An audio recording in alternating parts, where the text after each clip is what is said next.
За десетина дена завршува реконструкцијата на фекалната канализација во виничкото село Истибања. Се работи за систем кој е стар неколку децении и е причина за постојани проблеми на жителите.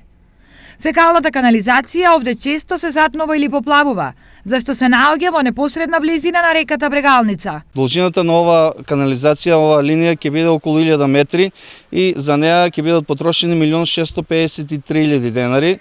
Инвестиција целосно покриена од страна на општина Виница. Тоа е само прва фаза од комплетната реконструкција на фекалната канализација во село Истибања. Остануваат уште околу 500 до 600 метри кои што ќе бидат изработени во наредниот период. Освен жителите на Истибања, проблемот со фекалната канализација ќе биде решен и во селото Трсино. Таму за прв пат ќе се постави систем за фекални води во должина од 500 метри и во вкупна вредност од 670.000 денари. По завршувањето на изградбата на фекалната канализација во село Истибања, истиот изведувач ќе премине кон изградбата на канализацијата во село Трсино.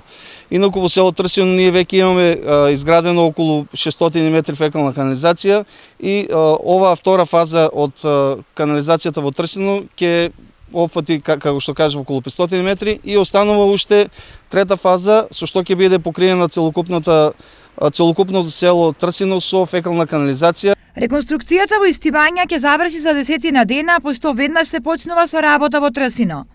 Таму пак изведбата на системот ќе трае 20 дена, што значи дека крајот на септември ќе значи и крај на проблемите на околу 2500 жители на двете винички села.